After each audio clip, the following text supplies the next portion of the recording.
Welcome to me and AI's reading of Project 25. So, this next video is going to be about the foreword. We're going to read the foreword on Project 2025. Thank you. Enjoy. 44 years ago, the United States and the conservative movement were in dire straits. Both had been betrayed by the Washington establishment and were uncertain whom to trust. Both were internally splintered and strategically adrift. Worse still, at that moment of acute vulnerability and division, we found ourselves besieged by existential adversaries, foreign and domestic. The late 1970s were, by any measure, a historic low point for America and the political coalition dedicated to preserving its unique legacy of human flourishing and freedom.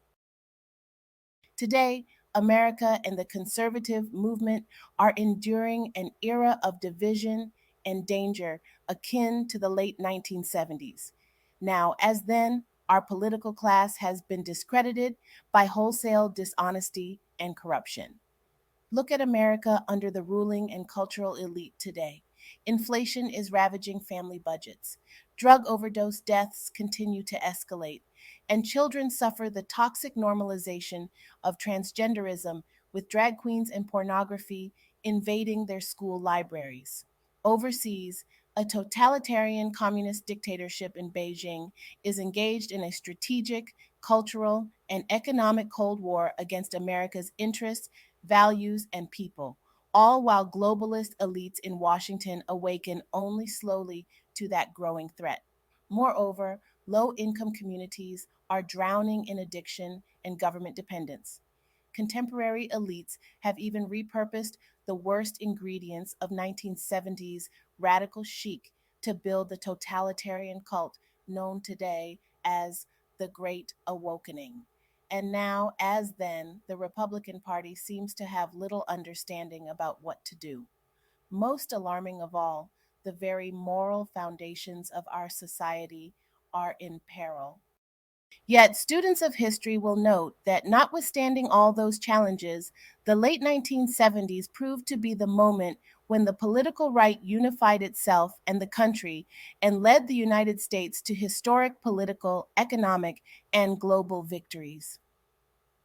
The Heritage Foundation is proud to have played a small but pivotal role in that story.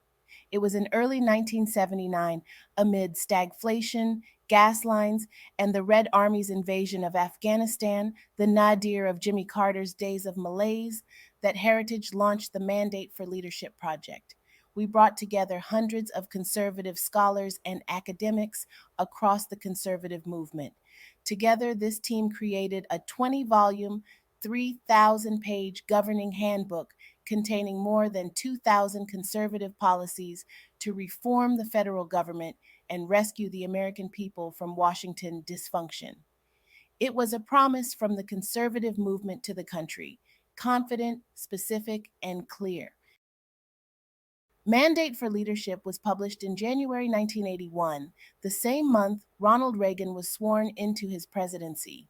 By the end of that year, more than 60% of its recommendations had become policy, and Reagan was on his way to ending stagflation, reviving American confidence and prosperity, and winning the Cold War.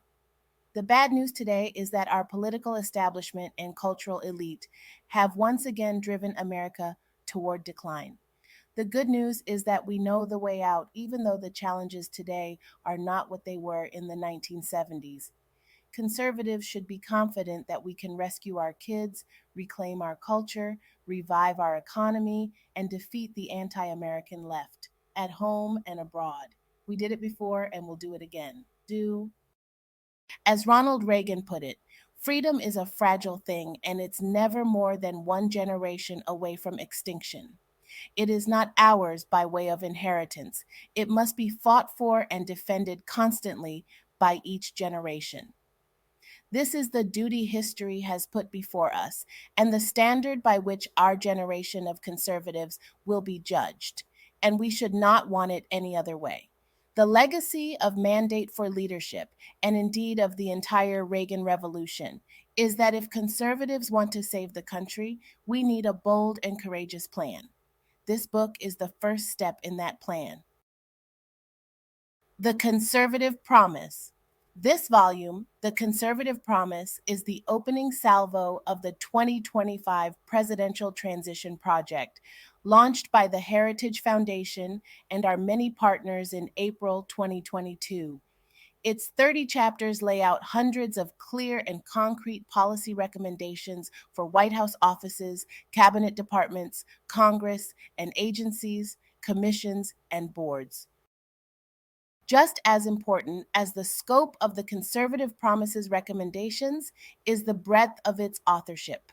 This book is the product of more than 400 scholars and policy experts from across the conservative movement and around the country. Contributors include former elected officials, world renowned economists, and veterans from 4 presidential administrations.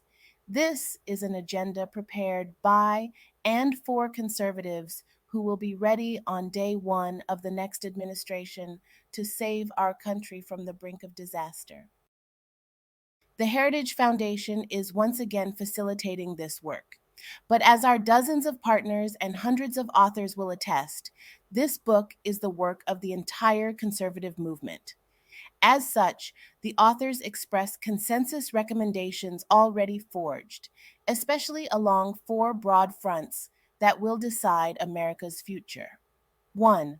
Restore the family as the centerpiece of American life and protect our children. 2.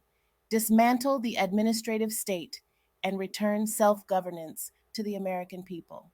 3. Defend our nation's sovereignty, borders, and bounty against global threats. 4. Secure our God given individual rights to live freely, what our Constitution calls the blessings of liberty. What makes these 4 pieces of the conservative promise so valuable to the next president is that they cut through superficial distractions and focus on the moral and foundational challenges America faces in this moment of history. This was one of the secrets of conservatives' success in the Reagan era, one our generation should emulate. As in the late 1970s, Americans today experience the failures of political and cultural elites in countless ways in the job market and in the grocery store checkout lines, on the streets and in our schools, in the media, and within our institutions. But in truth, these daily dysfunctions are not innumerable problems, but innumerable manifestations of a few core crises. In 1979, the threats we faced were the Soviet Union, the socialism of 1970s liberals, and the predatory deviancy of cultural elites. Reagan defeated these beasts by ignoring their tentacles and striking instead at their hearts. His approach to the Cold War: we win and they lose. His economic agenda: the human dignity of work and its many rewards. His platform in the culture wars: the community of values embodied in these words: family, work, neighborhood, peace, and freedom. This book and Project 2025 as a whole will arm the next conservative president with the same kind of strategic clarity, but for a new age. Make sure to like, comment, and subscribe, y'all. Period. She said it.